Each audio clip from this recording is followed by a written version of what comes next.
Para a próxima apresentação, convidamos o senhor Luiz Fernando Leone Viana, presidente da Associação Brasileira dos Produtores Independentes de Energia Elétrica, APINE. Bom dia a todos, boa tarde a todos.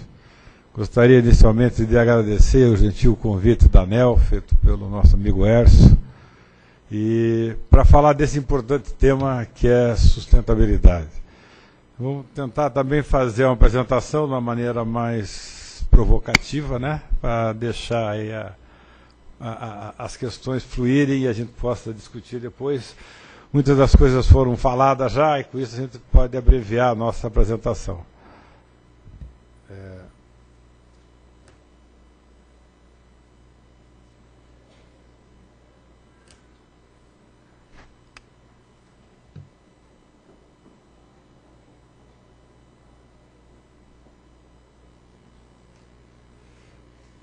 Para quem não conhece, né, falar um pouco da nossa ação, a APINE. A APINE é uma associação de produtores independentes de energia elétrica. Hoje, mais que isso, é uma associação de geradores de energia elétrica que geram energia a partir de todas as fontes, né? A gente fala que a APINE, nossos associados geram desde óleo até solar. Então, o nosso portfólio é bastante diversificado. Nós somos em 65 sócios, possuímos uma capacidade instalada total em termos de mundo de 360 mil megawatts, né? Mais que 3 vezes aqui a do país. E temos nosso aqui de Brasil 44% do total. Esses são os nossos sócios. Esse é o nosso índice aqui. Vamos direto aqui para o primeiro, falar do momento atual e a nossa matriz. Não é mistério, não é segredo que a nossa matriz ela está mudando, né? Nós temos uma presença bem maior de projetos termoelétricos. E os novos projetos que a gente chama aí de nova geração renovável, aí seria basicamente eólicas, solar, e as hidrelétricas que não possuem capacidade de acumulação, ela também tem uma tendência de entrar na matriz de uma maneira mais forte. Os novos leilões mostram isso, né? Nós vamos ter uma evolução para frente de termoelétricas e também dessas novas usinas renováveis.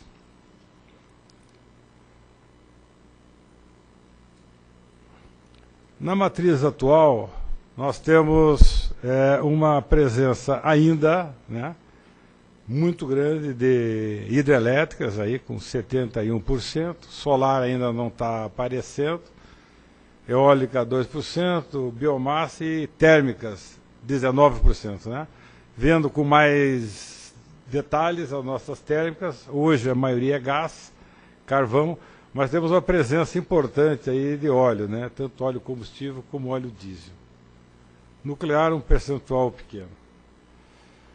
Agora, vendo mais a questão das renováveis, né? Nós temos 86%, 71% da nossa matriz são renováveis, vamos dizer assim, tradicionais.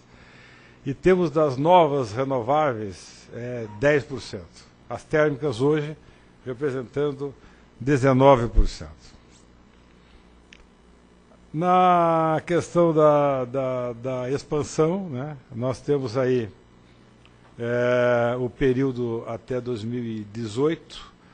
As renováveis tradicionais ela cai para 56% e as novas ela aumenta para 34%, quase 35%. Uma presença bastante forte e as térmicas aí com 9%. A gente está olhando 2018, né, as novas renováveis aí com 15%, as térmicas subindo para 17% e as renováveis, que a gente está chamando de tradicionais, caindo para 68%. Em termos de competitividade das fontes, e aí nós estamos olhando para trás, né, o preço que foram contratadas essas fontes nos leilões, nos contratos CCAR, A hidroelétrica é a campeã, né? É a fonte que possui a maior competitividade. Mas a eólica ela já se apresenta bastante competitiva. Se a gente for olhar aí o GNL e mesmo aí diesel, gás natural, dificilmente se contrataria novamente por esse valor. Os valores seriam bem mais elevados e a gente vai ver por quê. Agora, por que investir em novas renováveis, né? Primeiro porque a renovável tradicional ela está ficando escassa, né? E diversas dificuldades ambientais estão funcionando como um empecilho aí, né? Nós vemos agora aí na região amazônica uma proposta aí do Ministério Público de parar toda a atividade aí de exploração de novas hidrelétricas. Então as dificuldades são bastante grandes. O preço da energia está mudando de patamar, né? O custo da implantação das hidrelétricas elas aumentaram, esse custo aumentou bastante, isso porque os projetos são menos competitivos, os projetos mais baratos já foram feitos. Esses projetos estão cada vez mais longe, isso aí também traz um custo bastante grande. O custo do combustível das termoelétricas aumentou bastante e isso aí faz com que o custo variável, né, dessas usinas elas aumentem e, consequentemente, a garantia física caia. Isso aí aumenta bastante o custo. Agora, por sua vez, as novas renováveis estão num processo decrescente de custo, né? Tivemos um leilão recente de solar, onde foi contratada a solar aí em torno de 210, 220 reais o megawatt-hora. Isso é um avanço bastante grande. Nós entendemos aí que os investidores vão procurar cada vez mais essas novas renováveis, né? Vão procurar cada vez mais eólica, solar, pequenas usinas. É um investimento interessante para o capital estrangeiro, né? E para o nacional também. É um investimento de longo prazo, apresentam boas taxas internas de retorno. É um investimento que possui uma estabilidade econômica, regulatória e política também, né? Porque ela é uma energia politicamente correta. E suporta investidores de diversos tamanhos, né? Voltando aí ao exemplo de solar, ela pode ter um grande investidor aí que entra com uma usina aí de 30 megawatts e pode ter um consumidor residencial que instala uma geração dessa na sua casa para vender até a sua sobra durante o dia para a concessionária local. Está ocorrendo também a mudança de paradigma, né, com a comercialização dessa energia. Hoje nós temos associados nossos, por exemplo, construindo, né, usinas eólicas para venda direta para o mercado livre. A preocupação ambiental, logicamente, ela se reduz com menos reservatório, né, com os incentivos do mecanismo de desenvolvimento limpo, com linhas de empréstimo favoráveis. O próprio BNDES também tem, benefícios legais e regulatórios, né, bastante interessantes, benefícios fiscais, a questão do lucro presumido aí até em torno de 90 a 100 megawatts, e como eu falei, se pode vender nos dois mercados, tanto no mercado livre quanto no mercado regulado. Essa parte eu vou praticamente pular, mostra o baixo impacto, a baixa contribuição do setor elétrico no total de emissões, né? O Cláudio Salles falou bem isso aí. E a questão que fica é até onde o setor elétrico deve se oferecer, deve contribuir para essa redução, já que ele impacta tão pouco. A questão da redução da capacidade de armazenamento é um dado importante, né? Nós temos aqui que de 1950 até 2010 houve um aumento na capacidade instalada de 134% e o volume útil dos reservatórios aumentou 30%. Né? Então há uma redução grande dessa capacidade. Um outro ponto importante é a relação área-potência média, caiu também bastante. Tudo isso é muito interessante em termos de sustentabilidade, mas ela traz uma preocupação em termos de confiabilidade, em termos de suprimento energético. O potencial hidrelétrico, como eu falei, está se deslocando, né, para a região norte, 50% do total está lá, mas até onde vai ser explorado esse potencial, existem grandes dúvidas por causa de todas as questões que a gente colocou já.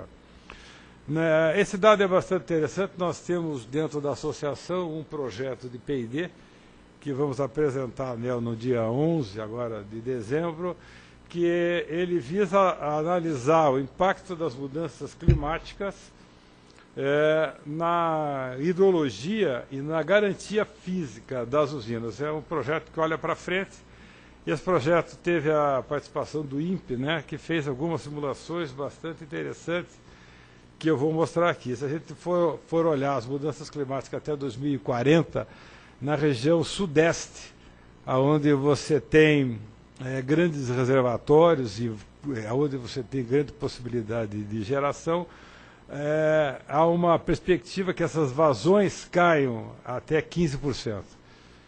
Isso aí é uma simulação do INPE, né, usando a metodologia de PCC. Então, para quem acredita em mudanças climáticas, isso aqui é o fato, né, e há um aumento, né, na região sul. É bem interessante isso.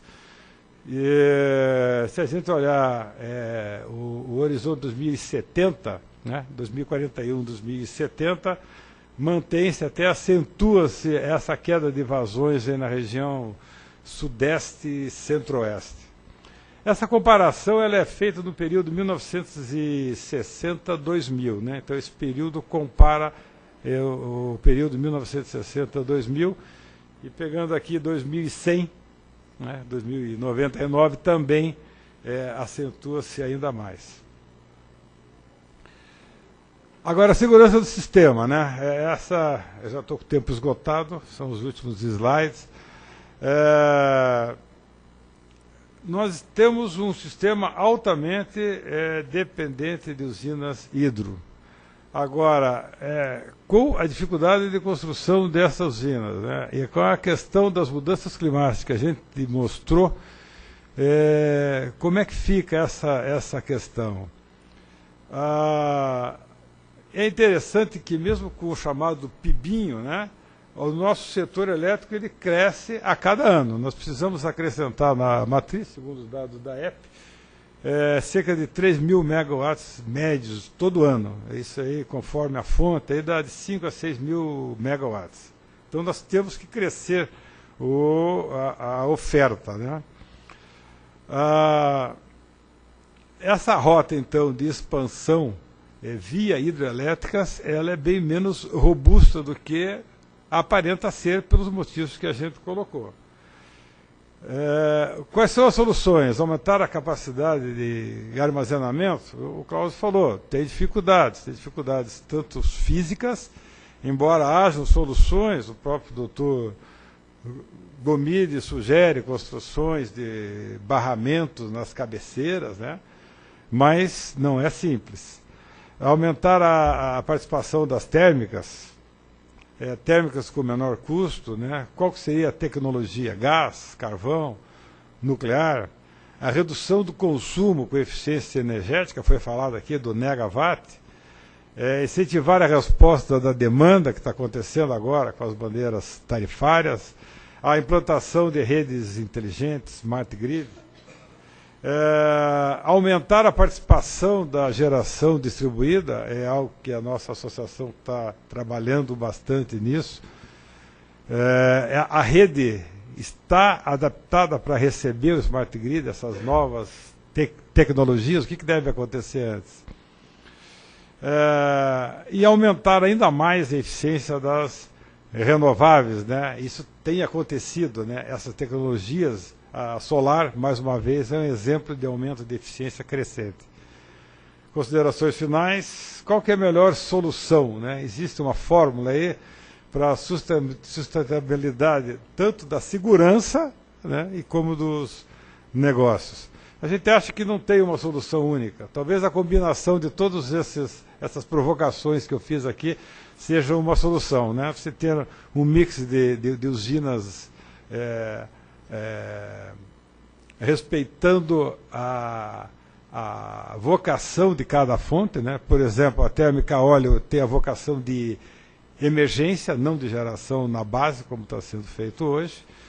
E as novas tecnologias, né? Essa aí, cada vez a gente deve buscar essa nova tecnologia para um uso melhor da rede e para a otimização da geração como um todo. A questão do armazenamento, né? Tem um associado nosso que vai começar um grande projeto, por exemplo, de P&D na questão de baterias. Temos tudo a evoluir com baterias ainda. E a pior solução que nós entendemos é negar a necessidade, negar o provimento de energia, principalmente num país em desenvolvimento como o Brasil, que precisa dessa energia para crescer. A PINE tem colaborado com isso, né, participando desses novos padrões aí de expansão da geração. Nós tivemos uma participação muito ativa nesse leilão de solar, toda a elaboração, toda a conceituação dele, junto ao EPE, Ministério, o BNDES, a parte de financiamento, ANEEL, ONS, e a gente teve nossos associados nesse leilão venderam 40% do total. E estamos também trabalhando, como eu falei, nessa questão da geração distribuída. Acreditamos muito que essa é uma solução bastante interessante. E o que é necessário aí para realização de novos negócios? Nós precisamos de preço de energia condizentes, que reflita a realidade do mercado. Nós não podemos ter uma modicidade tarifária que não contemple a especificidade de cada fonte.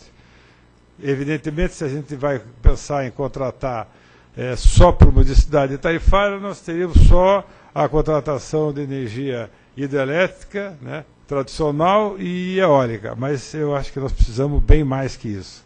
Precisamos essas e outras fontes. A outra questão, a questão das novas práticas de comercialização, aí, né? A própria venda de energia de fontes renováveis para o mercado livre é uma nova forma de comercialização, e a comercialização direta, a compra de 10% da sua carga de fontes renováveis pelas distribuidoras também é uma nova forma de comercialização bastante interessante. A gente agradece aqui ao associado Timos, que colaborou com a nossa apresentação, e agradeço aí a paciência e a presença de todos. Obrigado.